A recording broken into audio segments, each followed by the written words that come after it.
So they shouldn't be that dependent on, I don't know, their ecologies or, so yeah, I think we'll have to do a lot more experiments to see a clearer picture, and I think it will be more messy than we hope it to be. But I think we do see that generally birds are much better, for example, at representing things they don't see, or like, yeah, so. For you. All right, I have a question as well. So I know you've been working with the same group of alligators for some time. Have you noticed an increase in cognition, or do you think you'll reach a peak and then fall just like every other species does, reach a certain point, and when do you think it would happen? Have you guys even talked about that?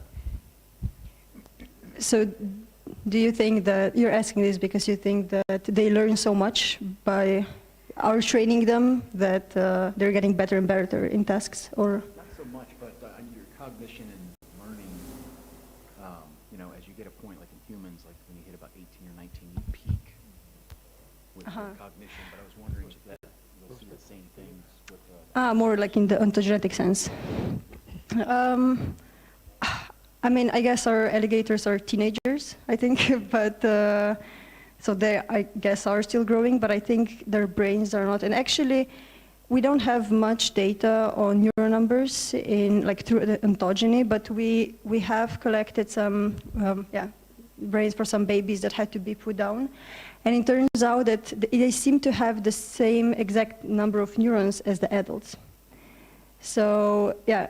And because they, even when they're young, they still have to be able to survive and work pretty flexibly. So we will do more ontogenetic studies in the future, but with the kind of tests we do, we actually do not see much differences through the ontogeny or necessarily like between individuals or so. No, I think one of my tests for the motor self-regulation, I didn't go into the graph, but there, we repeated it when they were older, and actually they did improve a bit. It could be because of ontogeny, or it could be because they were bigger in comparison to the barrier, so it's easier to come around. Yeah. We have some questions from the field. Yeah, so this is a question mostly for the people working on the auditory signaling, but also a little bit for the neuroscience aspect of it. One thing that we've seen from some of our projects is sampling a lot of American alligators in the U.S. between both captive animals and in the wild.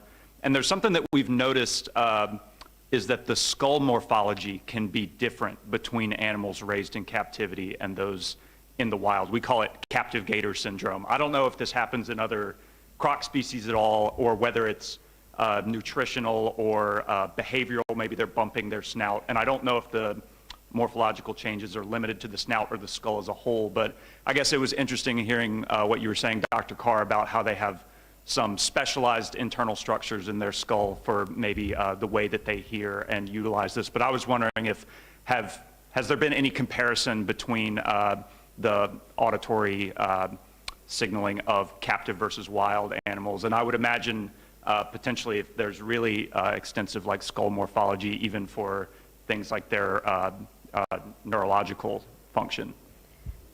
That's really fascinating.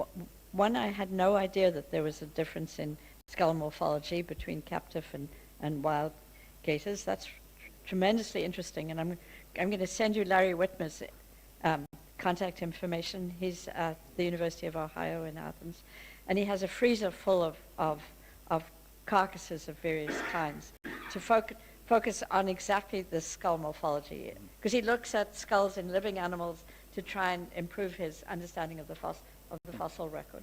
Yeah. But as far as I know, these sinuses are a feature of all the crocodilians, and they've been present for a long time. Do they lighten the skull? I mean, there's a lot of speculation in the literature, but are you saying there's a dramatic difference between wild-caught and captive-bred? It's not super dramatic, and I think it depends a lot on the different institutions. I think it might have to do with husbandry to some degree, obviously, so it seems like it's varied between, like, I noticed it in Lona's gators. They have a bit of a shorter, fatter head and snout versus something that we typically see. So, yeah. That's really interesting, vitamin D. I've read a lot of papers about sinuses, but I've never heard this, and I think it's really interesting. But I have no idea but Dufault, D-U-F-E-A-U, he just moved to Louisiana, I think. Okay. Yeah, looked at the evolution of this. Hi. So my question is about the kind of cognition stuff. So I was really interested in like the prey preference, where they could tell the kind of the better food source, or where there's more food. What implications does that kind of stuff have for like patch utilization? Sorry, can you? I didn't sorry. hear you well. So the prey preference stuff. What implications does that research have for like patch utilization or actual foraging in the wild? Or does it have any?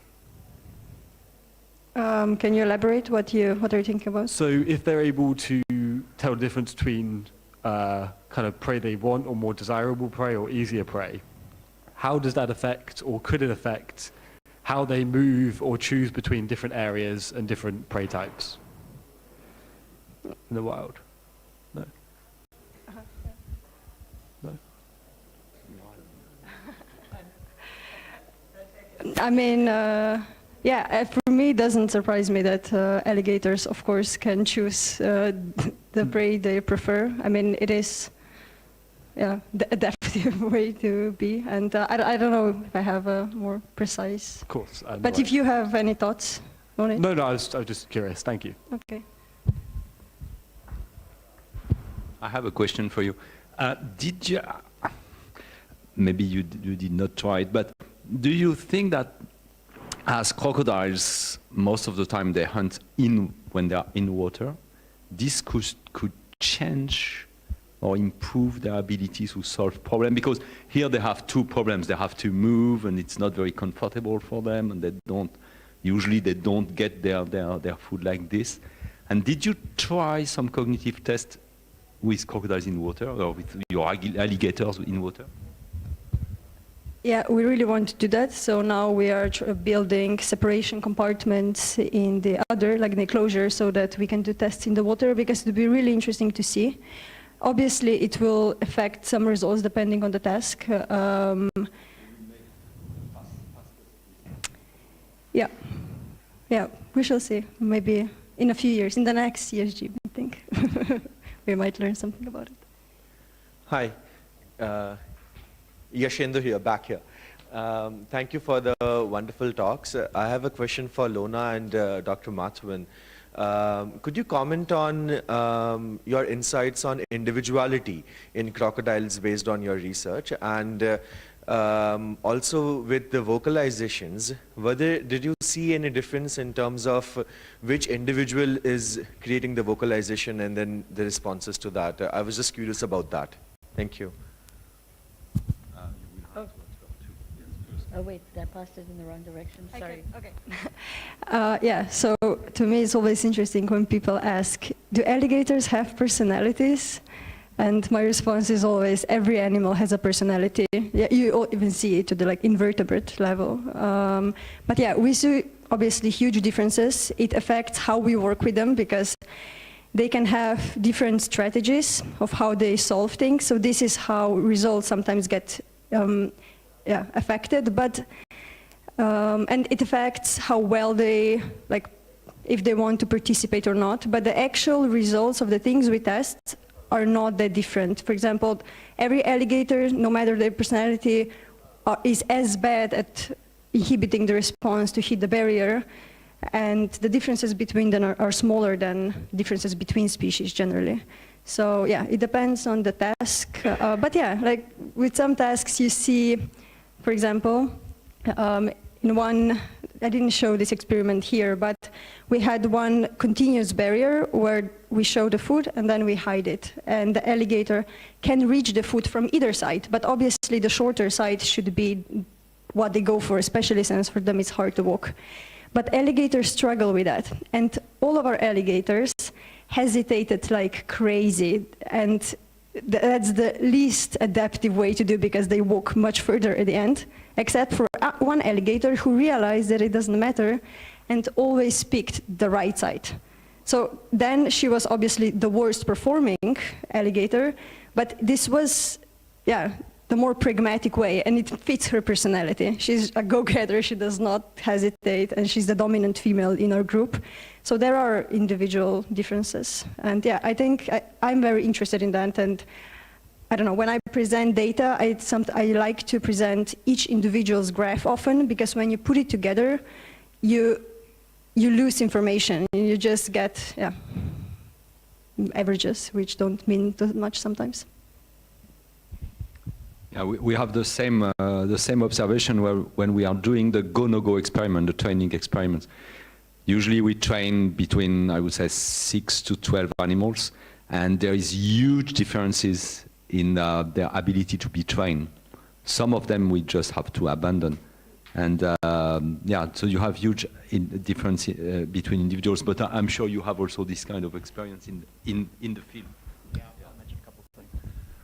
I have noticed, like in captivity and in the wild, that there's right and left dominance in some animals. Some animals will always like turn their head to the right rather than left, and so on and so forth, using either their eyes or ears. They could just like why is someone left-handed to begin with, and continue to do that for the rest of their lives. So yeah, I noticed that could be the beginning of a personality right there. And that was actually alluding to my question, which is about directional asymmetry.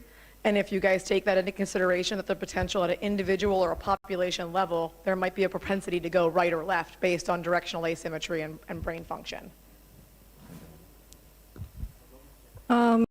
So yeah, side biases are always an issue for a test.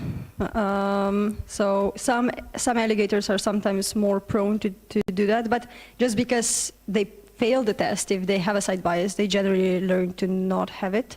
But if it would be, we haven't tested like if it's irrelevant if they do one or the other, but my prediction is that it's not individual based, that one alligator would always stick to the same side. I think it's quite flexible.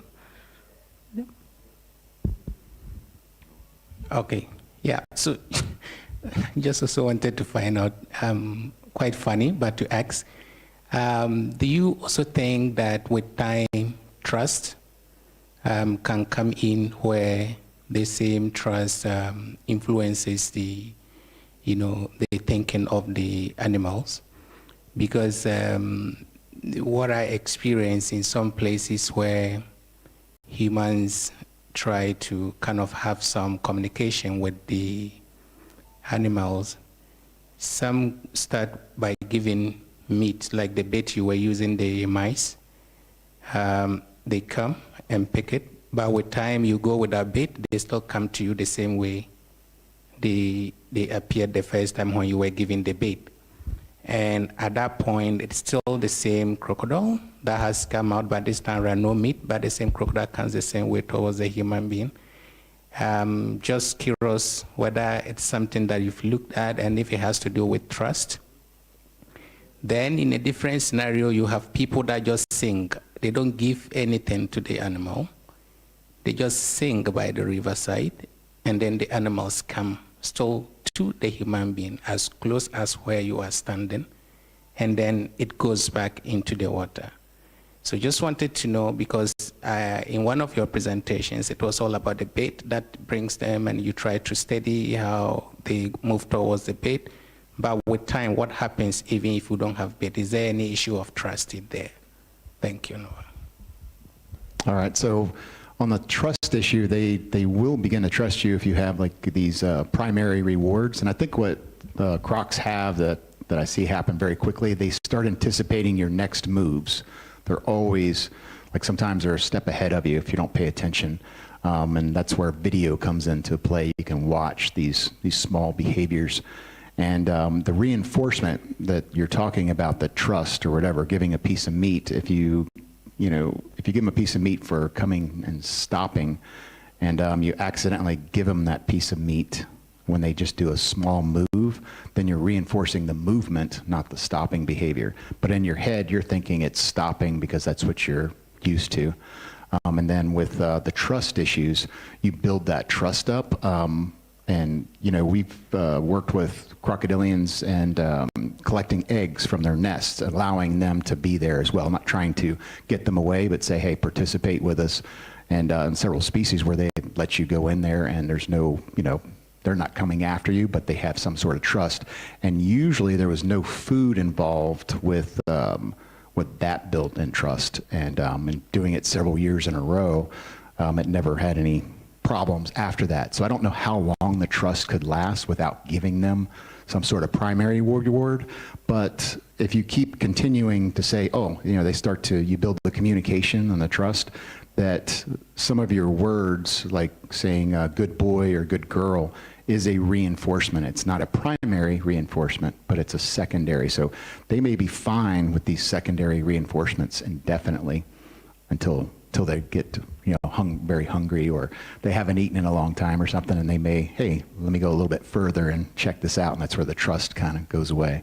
So hopefully that answers some of it, and that's what I have seen in my experience. Thank you all. That was an amazing session. I missed the beginning of this, and I'm sure everyone else has said that. I could literally sit here for the next 3 hours just grilling the four of you with lots of questions that I have, but I will keep it short. Lorna, this is for you. In regards to the experiments you're doing with alligators, it's all on land. Now, obviously, crocodilians are semi-aquatic, and that I understand that shouldn't affect cognitive ability that you're testing. But I'm just thinking about, you know, what you're terming as hesitation could actually be a physical need to recover a little bit, because obviously doing that high walk is actually quite high energy cost.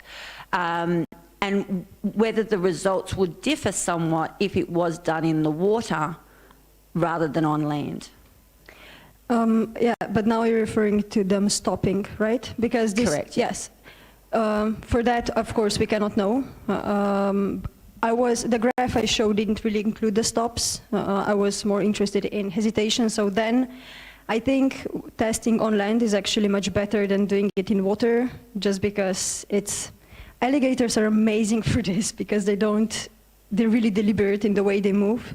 So with birds, with emus, video coding their hesitation is horrible, because they're like this all the time. So it's hard to know what is a hesitation or not. And with alligators, it's really clear, because in most other trials, they go straight for it. So the fact that they start to walk one way, and while they walk, change their direction, really means that they were planning to go one way and then change their mind. But yeah, stops is it could be that they're resting for sure, so I'm not relying on that part so much. But yeah, like I said before, testing in water is something that we're very interested in.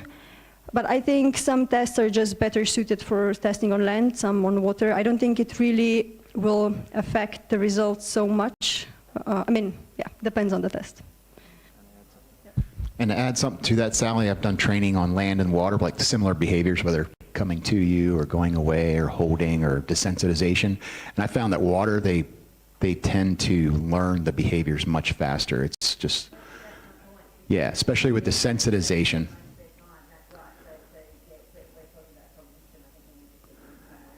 Yeah, I think they're weary on land and thresholds. So if you are working in that type of environment, but when they're in the water, they seem to be much more comfortable to approach and work with. I would say they're just more fluid and less aggressive in their movements. Their hesitations, you can see still just as clear. So yeah, in my experience, the water is always much easier to train. I think there is a difference between how willing the animal is to participate, or how well it participates. These are two different things. So I understand that when you train an animal, especially if this animal is not used to working on land, it's much easier in water, and it would be easier for us as well. But these alligators have been trained since they were small, and yeah, I don't think it would actually affect the results itself. It's more how willing they are to participate. But yeah, we will do it soon. Okay, so with that, let's thank our speakers one more time.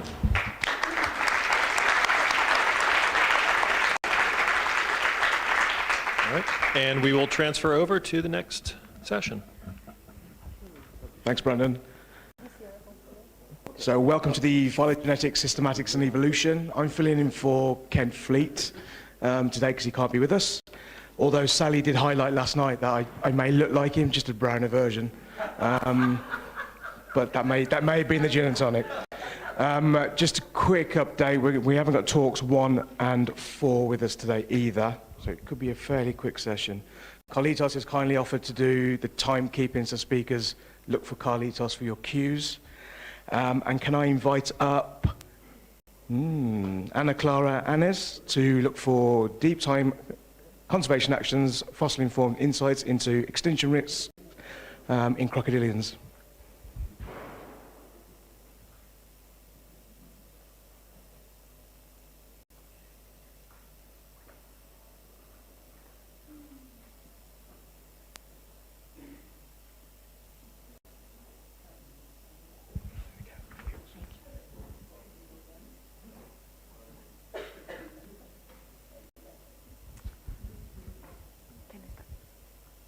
Okay, so hello everyone, I'm Ana Clara, I'm from University of São Paulo, and this was my undergrad research that I did last year.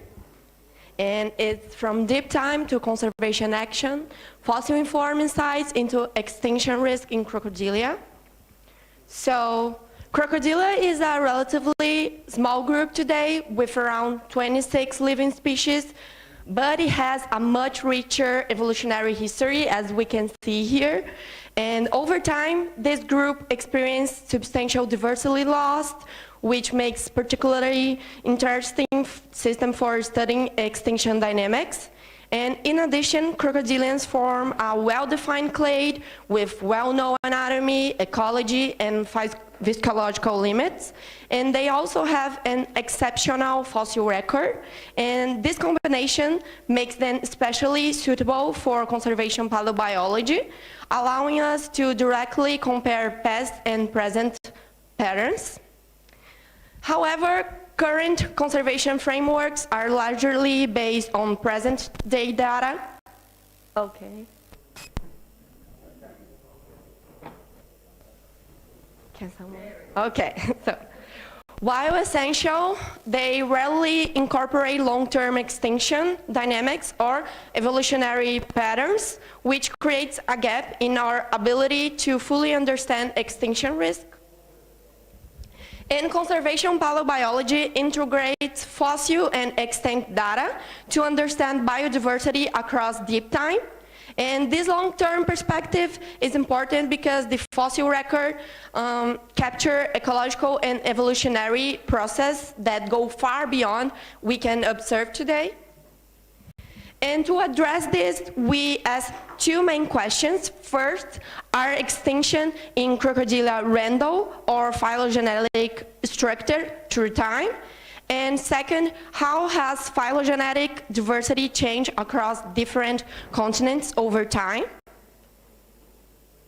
So, for the first one, we investigate extinction patterns. We use fossil occurrence data from the paleobiology database and a set of time-calibrated phylogenetic trees.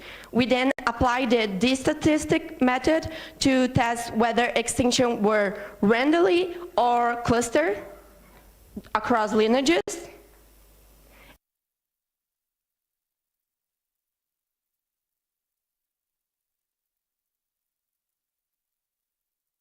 Cluster, where we can see in yellow. And this means that closely related species, lineages, tend to go extinct together across multiple time periods. And this suggests that extinction risk is not random, but instead shared among related taxa, and likely because closely related species share biological traits and respond similarly to environmental stressors. And this has important implication for conservation. Today, many approaches evaluate species individually and prioritize highly distinctive species using metrics such as we can see. And however, our results suggest that extinction risk is not restricted to evolutionary distinct lineages. Even species with low distinctness may belong to vulnerable lineages, meaning they may carry what we call a hidden risk. So we can see the gharial with a high edge and the caiman yacaré with a low edge. And to explore this further, we also analyze phylogenetic diversity through time across different continents. And using time-calibrated trees, we reconstruct lineages diversity for each continent based on both fossil and extant data. And this continental perspective was inspired by recent studies, such as the work by Lourenço de Moraes and collaborators in 2023, which identify conservation hotspots for crocodilians using only present-day diversity patterns. And their study raised the question of how these patterns might change when extinct lineages and information from deep time are incorporated. We found that phylogenetic diversity has declined over time across all continents, although the time and magnitude of these declines vary among regions. These patterns suggest that large-scale environment change play a key role shaping crocodilian diversity. For example, global cooling during the Cenozoic likely reduced suitable habitats, especially at higher latitudes, leading to regional loss of lineages. As we can see here, it's not the individuals, it's just distribution, but we can see clearly the loss of latitudinal. So as a result, crocodilian diversity become progressively restricted to tropical regions.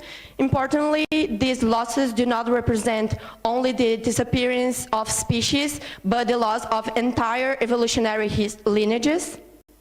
And this may also have implications for conservation planning if hotspots definition are based only on live species. Regions that historically support high phylogenetic diversity may be overlooked.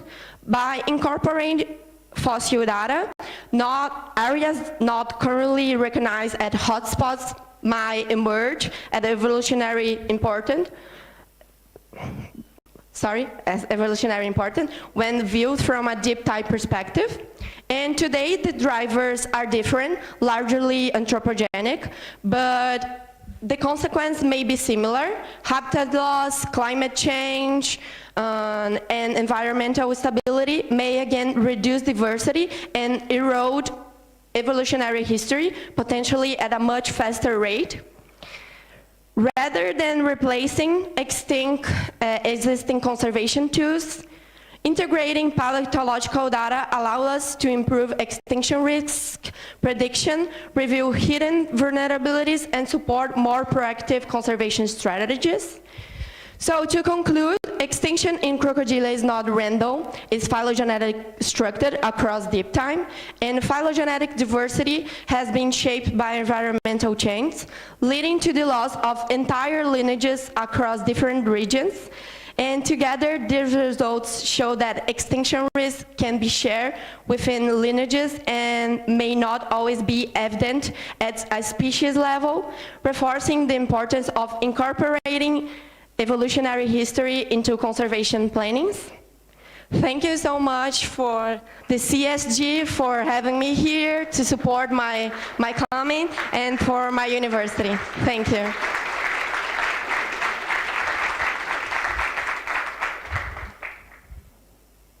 That's great. Thanks very much, Anna. Our next talk today is from Patricia Amovet. It's going to be an online talk, right? Oh, no, you're here. Great. And we're going to be talking about when genetic data complicate taxonomy and the challenge of defining species in South American caimans.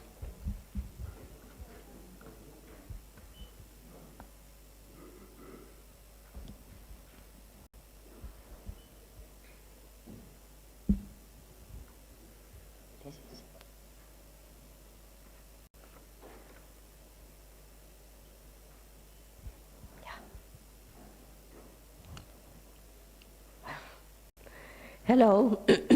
I have some problems with my voice, but I'm sorry. I am Patricia Mabet. I am from Argentina. I am presenting this work, but the other authors are Gualberto Pacheco Sierra and Pablo Sirotsky. We have, we discuss in this presentation some concept about the limitation of species in caimans. According to the classical species concept of male, probably, a species includes organisms that share a distinctive set of characteristics like morphological traits, molecular features, ecological factors, evolutionary relationships. These characteristics can determine, for example, reproductive isolation, phylogenetic differentiation, and or ecological differentiation in theory. But what about hybridization in crocodiles? That is, when there is no reproductive isolation between species, or reproduction between members of genetically distinct populations in theory. This is a table of a chapter published in a book of 2021 of New World Crocodilians. There are many examples of hybridization in caimans, and the last one, I'm sorry, this is a recent article with our found hybridization between Caiman latirostris and Caiman chacaré in Argentina, these two South American caimans. And we found hydrogressive hybridization in an area in Argentina, in Corrientes province, where they are sympatric. This is a graph where the bars represent each individual. Oh, I'm sorry. Each bar represents one individual, and the colors show the estimated statistical proportion of the genome inherited from each species. We performed the analysis with 12 microsatellites and cytochrome B gene, and furthermore, through ecological niche modeling, we found that despite sympatric coexistence, the species occupy different ecological niche, limiting hybridization. Previously, we have made a phylogenetic analysis using cytochrome B2 in all, several species of caimans, Latirostris, chacaré, crocodilus, and the two subspecies of crocodilus. In the results, we found a clear separation between the two species, Caiman latirostris and Caiman chacaré, and surprisingly, we found a well-differentiated clade in Caiman chacaré, this last one, and we interpreted that one has an ancestral mitochondrial lineage. It's very, very surprising result. In these three, we found clades made up of the sequences of each caiman species, all, and but now, also we found some inconsistencies in the clades. For example, of Caiman crocodilus, one sequence of Caiman chacaré and one clade including sequences from the two subspecies. We know that the taxonomy about Caiman chacaré and Caiman crocodilus is very complicated at the moment, but besides, recently, other authors have proposed that Caiman crocodilus is part of a species complex based on previous published articles. This was published in the newsletter of CSG in 2024. And the citation says, Borges et al., studying two mitochondrial genes, CO1 and 16S RNA. The author found clades associated with river basins and supporting the presence of 3 phylogenetic lineage. And Roberto et al., sequencing the complete cytochrome B, says that found 3 lineage and interpreted 2 of them like another species between Caimán latyrotris. But the question is appropriate to propose new species based solely on mitochondrial data? We know that the gene tree frequently is different of the species tree. And other authors, more recently, suggest 5 deeply divergent populations in Caimán latyrotris that are putative new species.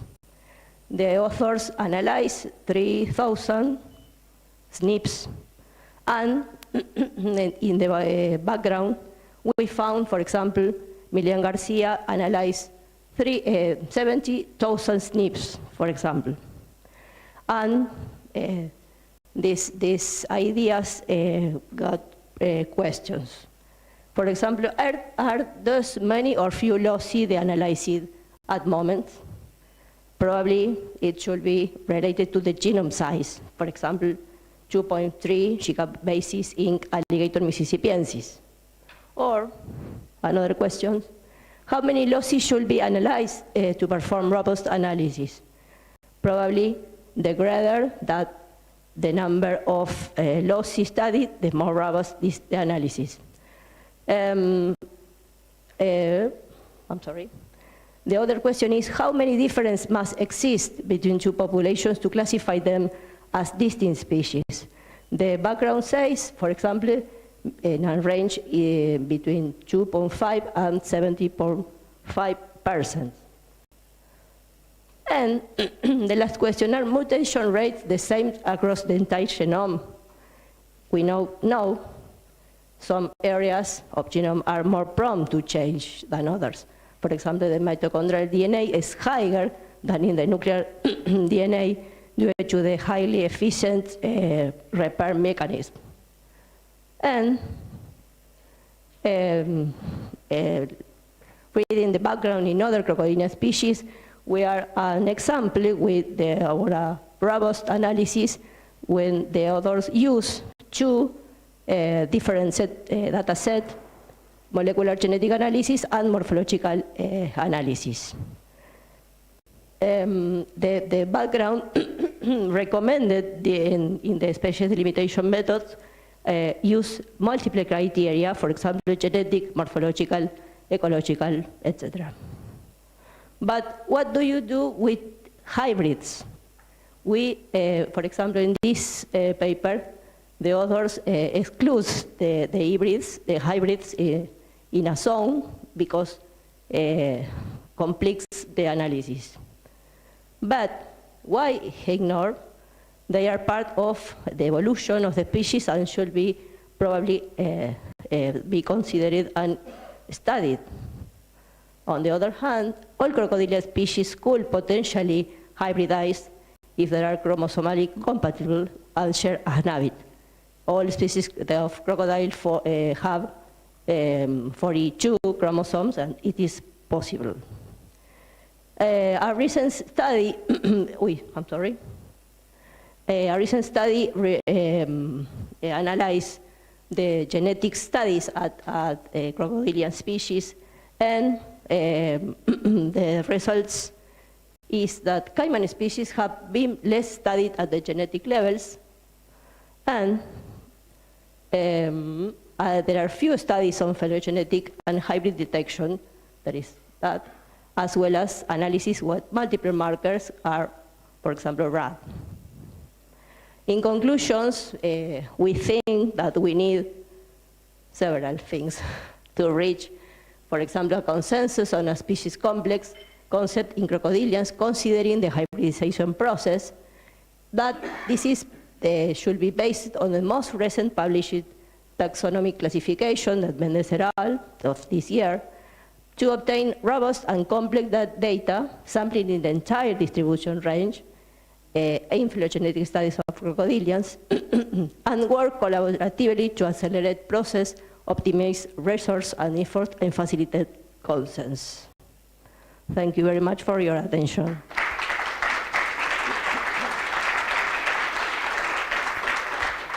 Thank you, Patricia. Our next talk is from Joanna Battler.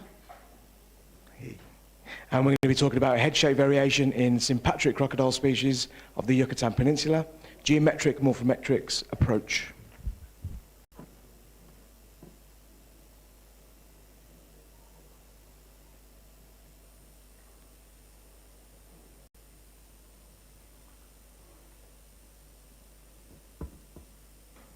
Okay, I need some technical support. The mouse has gone. Got it.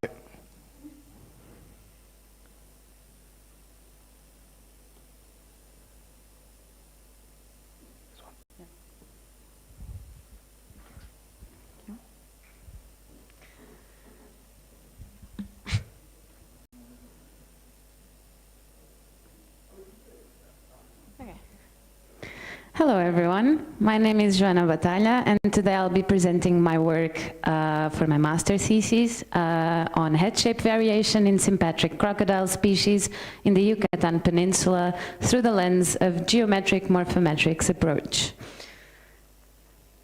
So in Mexico we can find 3 crocodile species, the common caiman, the American crocodile and also the Moralettes crocodile.